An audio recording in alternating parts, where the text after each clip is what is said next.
So last month I made $111,000 from sports betting. Now I'm talking, this is pure profit. This has nothing to do with my other businesses and services, okay? This is just strictly sports betting. This month, January 2025, I'm up 81K.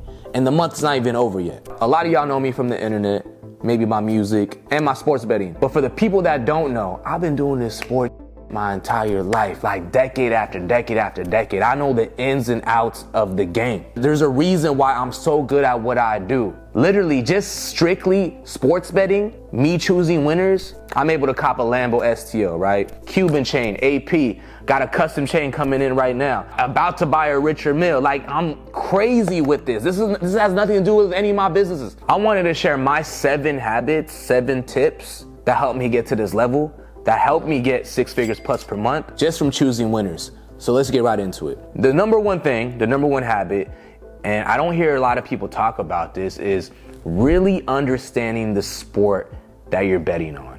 And what I mean by that, if you gotta play it, join a league. I'm not telling you to go suit up and try out for a G League team or trying out for the NBA. I'm just saying you have to understand the psychology of an athlete. I'm very fortunate enough to grow up with sports, play basketball my entire life, study the NBA my entire life, right? Decade after decade after decade. I'm talking like triple decades, like goddamn. When you actually play the sport and you know the ins and outs, you see angles that other people can't. Yes, you can understand analytics and numbers and whatnot. I'm able to call out picks that other people can't. It goes into so much depth, guys, that one player could be scoring 10 plus points per game, right? The stats say, oh, he's scoring 10 plus points a game.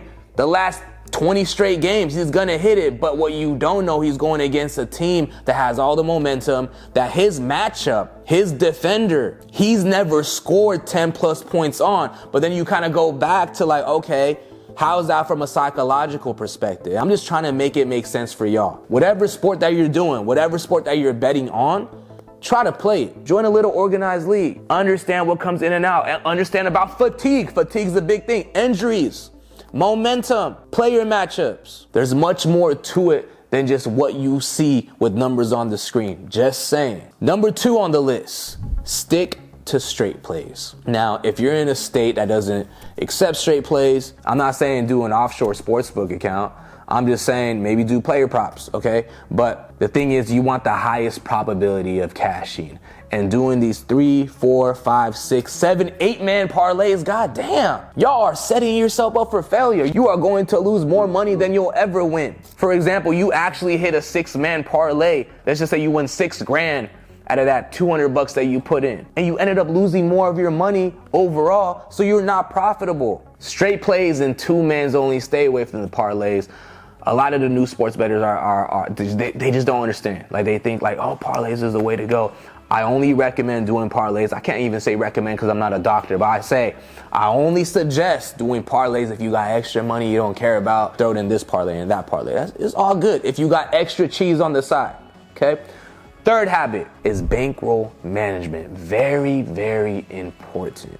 This should have been number 2. If you can't manage your bankroll, you should not be doing this sports betting. You should not be playing with your last dollar or your rent money. This ain't do or die. I don't want you at the end of the day calling 1-800-GAMBLER. Everybody's financial situation is different. The best way to understand about bankroll management is not spending more than what you have. Is not spending more what you can't afford to lose. And what I mean by that is, since everyone's financial situation is different, you could, for example, have a bankroll of $100 per week. If you spend more than that $100 in that week, you're done for the week. You are not betting any more money. You have to wait till the next week to bet on sports. But a lot of y'all getting all emotional and crying, piss me off, asking people for $5, using your last dollar. No, stop, be disciplined. If you go through your bankroll for the week, you wait till the next week. For example, another better way to understand this, let's just say your bankroll for the whole month is $1,000. If you spend more than that $1,000 within the first week, you are done. You have to wait till the next month.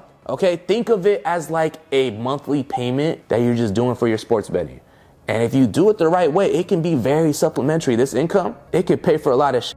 Just sports betting alone got me the STO. That's crazy. Got me this. I just picked this chain up, actually. Ain't no Moissanite here. All from sports betting. And I'm getting the richer meal, like I said earlier. So stay tuned for that. I'm going to have a video when I get that. The third habit is do not revenge bet. And this kind of aligns with bankroll management, is you gotta understand and control your bankroll. So just because you lose doesn't mean like, oh, I gotta bet again. I gotta make sure I win that money back. No, stay away, control yourself, and just wait. Be patient.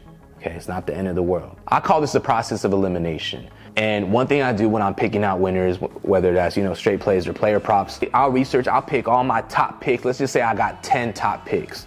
And out of those top 10 picks, I'll double check the research. I'll pick 5, the best 5 out of those 10. So you're kind of doing a double, triple, quadruple check. I get an average of about a 71% win rate when I do it this way. And if it's all straight plays, oh man, like it's even higher than that. Remember, anything above 50% win rate is pretty damn good. So process of elimination, maybe you can incorporate that into your sports betting regimen. Now, number 5, control your emotions, be poised, be emotionless. You have a losing day, because you will have losing days. You move on to the next, okay? Don't let it get to you. Don't let it affect your relationships. A lot of y'all be crying and shit. A lot of y'all be yelling at your girlfriend or your mom or whatever, right? Family, friends. It's not that serious. It's sports betting. It's gambling at the end of the day. Let's just be real. Now, number 6 is understanding the law of averages. If one player, and let's talk about player props, if one player has an average of hitting over 20 plus points a game for the last 20 straight games, and he averages 23 points per game, he's most likely going to hit that, right? It's simple and plain. But this is where you kind of have to use your psyche, right? You have to understand about the sport, like, okay, he's hitting this 20 plus straight games. He's most likely going to hit it again. But if they're going against a team that's on a 20-game win streak and the player he's matching up with is a defensive stopper, right? Like, he just doesn't play well against this player. And you're thinking, like he's feeling good. He's averaging 23. He's averaging over 20 plus. He's going to get it. That's something you got to be skeptical about. Little things like that. Most of the time it will hit, or is going to hit. Even if it misses 1 or 2 days, it's going to get back to what it is. I just wanted to include that little scenario in there because let's just say this player is playing against a horrible team. He doesn't get his 20 plus points this game, right? Because it's a blowout winner. This is where most people will be like, I'm not picking this player again for the next game.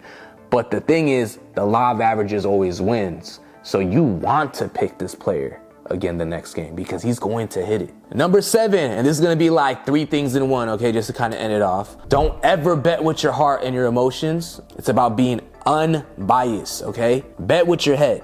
Develop realistic expectations when doing this. Another thing I like to do, and one of my habits, is keep track of all my wins and losses and go over them periodically. Understanding why certain ones didn't hit, why other ones hit when they weren't supposed to, things of that nature. And the last thing, okay, this is like 4 and 1 for number 7. And the last thing is bet on one sport. Me, I'm an NBA savant. I'm an NBA expert. I love the NBA. I know the ins and outs of this sport. That's why I'm so damn good at it. My second best sport is the NFL. So 2 sports max, sure, but stick to one sport, especially if you're just starting out. If you apply these 7 habits, man, this is more like 10, 11 habits. You'll be cashing out in no time. So I hope you enjoyed this video. Like it, subscribe if you're new. I'll see you on the next one, man. Man, your boy I'm saying I'm about to cop a Rolls Royce this year to add to the collection. I'm about to cop a Richard Mille just from sports betting, y'all. New little SNEWJ pendant coming up. And I'm kind of like, I'm saying this beforehand, so you can clip this video and do like a cap cut type of edit at the end. Anyway, whatever. Love y'all. Stay blessed. W's all day. You tell me I'm something you need, but baby, you know that I'm bad for you, yeah. Why you gotta be so naive? If I treat you like one I don't want, and you know I'm just so hard to please, I lie to your face to get